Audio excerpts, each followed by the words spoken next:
الصلاۃ والسلام علیک یا سیدی یا رسول اللہ، الصلاۃ والسلام علیک یا سیدی یا حبیب اللہ۔ رب اشرح لی صدری ویسر لی امری واحلل عقدۃ من لسانی یفقہوا قولی۔ السلام علیکم۔ آج ہم نماز پہ بات کریں گے۔ نماز، آخر نماز ہے کیا؟ نماز کا مقصد کیا ہے؟ جن لوگوں نے نماز نہیں پڑھنی ہوتی وہ عجیب سے دلائل دیتے ہیں۔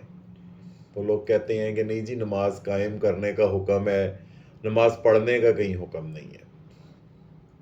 ارے نادانو، کیسی باتیں کرتے ہو؟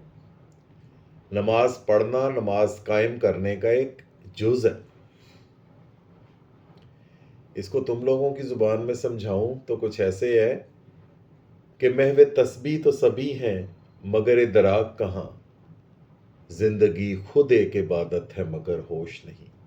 ہر سانس جو آ رہا ہے جو جا رہا ہے وہ عبادت ہے، ہر دھڑکن جو دھڑک رہی ہے وہ عبادت ہے، ہر خیال جو آ رہا ہے وہ عبادت ہے۔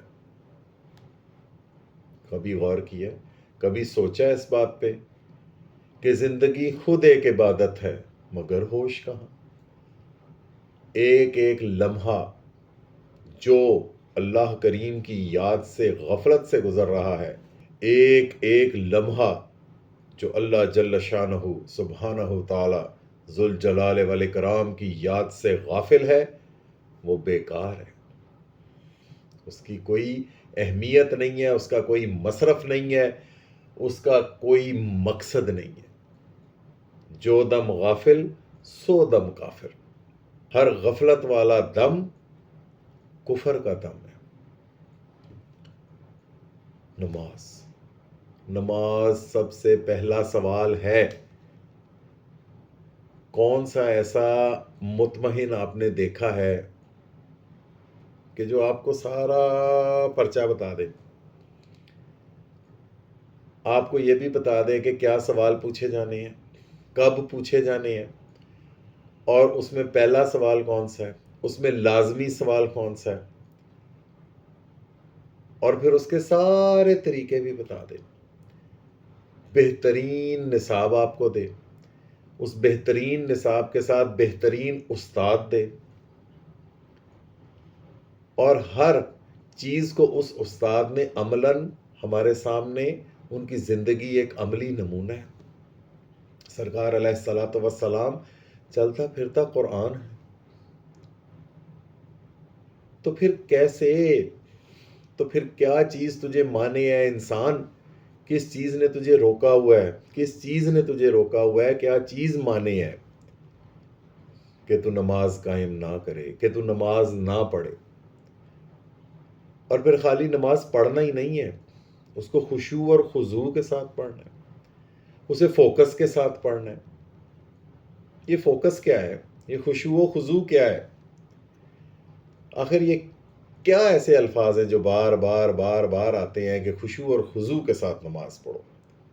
تو یاد رکھو، جو اس دنیا میں خشوع اور خضوع کے ساتھ نماز قائم کرے گا وہ آخرت میں انتہائی سکون و اطمینان میں ہوگا،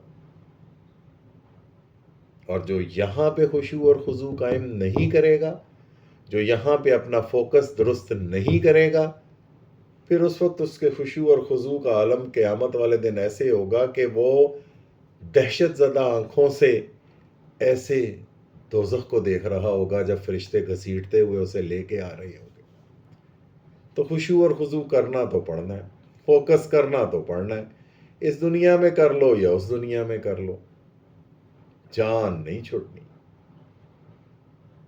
تو پھر خشوع اور خضوع کیسے قائم کیا جائے؟ آئیے دیکھتے ہیں۔ کچھ لوگ کہتے ہیں جی میں تو یوں کر کے نماز کی نیت کی ہے تو میں یوں کر کے آنکھیں بند کر کے ہی فوکس کر سکتا ہوں۔ تو بھائی آنکھیں بند کر کے کیسے فوکس کرو گے؟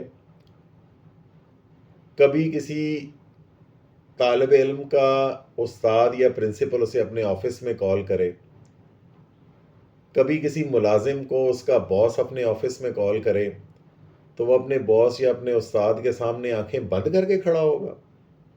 ایسے کر کے کھڑا ہوگا کہ ٹیچر جو مرضی بولتا رہے، پرنسپل جو مرضی بولتا رہے، باس جو مرضی بولتا رہے، وہ آنکھیں بند کر کے بس مگن اپنی دنیا میں گم رہے گا؟ اور بھائی جب آنکھیں کھول کے نماز پڑھنے کا حکم ہے تو آنکھیں کھول کے نماز پڑھنی ہے. آنکھیں بند کرتے ہی آپ سب سے پہلے جو ہے نا بہک جاتے ہیں ادھر ادھر. جیسے ہی نماز کی نیت کی، ایسے نماز کی، آنکھیں بند کی، بجلی کا بل یاد آ گیا، بچوں کی اسکول کی فیس یاد آ گئی، آفس کا کوئی کام یاد آ گیا، وہ جو امتحان ابھی 2 مہینے آگے ہے وہ یاد آ گیا. تو کبھی فوکس نہیں رہتا. آنکھیں بند کر کے آپ تخیلاتی دنیا میں چلے جاتے ہو، تصوراتی دنیا میں چلے جاتے ہو، اور وہاں جا کے آپ کو طرح طرح کے خیال آتے ہیں. خشوع اور خضوع نہیں رہتا. آنکھیں جہاں پہ فوکس کرنے کا حکم ہے نماز میں قیام کے دوران، وہاں پہ سجدے کی جگہ پہ فوکس کرو.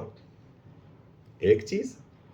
دوسری چیز کہ جب باس بلائے یا پرنسپل بلائے یا کوئی بھی بلائے تو انسان کتنا خوش ہوتا ہے.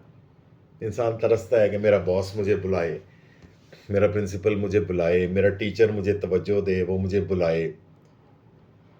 ٹیچر کی مرضی ہے بلائے نہ بلائے، پرنسپل کی مرضی ہے بلائے نہ بلائے، باس کی مرضی ہے بلائے نہ بلائے. ادھر ادھر سے کام بھیجتا رہے، ادھر ادھر سے سبق آتا رہے، اور وہ دن کتنا فخر کا دن ہوتا ہے کہ جی آج مجھے پرنسپل نے بلایا ہے، ضرور کوئی انعام دینا ہوگا، آج مجھے باس نے بلایا ہے، ضرور میرے کام پہ مجھے شاباش دینی ہوگی. تو انسان کتنا تیار ہو کے، بڑے اچھے سے کپڑے پہن کے، بڑا پرفیوم شرفیوم لگا کے، بڑا تیار ہو کے جاتا ہے وہاں پہ آفس. میں آئی کم ان پلیز سر؟ سر میں اندر آ سکتا ہوں؟ میں حاضر ہو سکتا ہوں جناب؟ کتنی منتوں ترلوں سے، کتنی عاجزی سے، کتنے عجز سے، کتنی انکساری سے جا کے اپنے آفس میں اپنے باس کے سامنے پیش ہو رہے ہوتے ہو، اور پوری توجہ کے ساتھ بات سن رہے ہوتے ہو. جی جی جی جی جی جی سر، جی سر، جی سر، جی سر، جی سر، جی سر، جی جی جی جی جی. اس مالک الملک کے آگے، اس شہنشاہوں کے شہنشاہ کے آگے، اس کے دربار میں کھڑے ہو کے تم سے اتنا بھی نہیں ہوتا کہ تم تمام تر توجہ اس کی طرف کر لو. کپڑے اچھے پہن لو، کپڑے صاف ستھرے پہن لو، خوشبو لگا لو. وہ باس، وہ پرنسپل، وہ وائس چانسلر، وہ منسٹر، وہ سیکرٹری جو تمہیں سال میں شاید ایک دفعہ بھی منہ نہ لگائے، اور ایک دفعہ کہیں کسی کام پڑنے پہ تمہیں بلا لیا جائے تو تم ایسے بھاگے چلے جاؤ گے، اور وہ آگے سے تمہیں دے بھی نہیں کچھ سکتا، نہ ہی آگے سے وہ تمہیں کچھ دیتا ہے.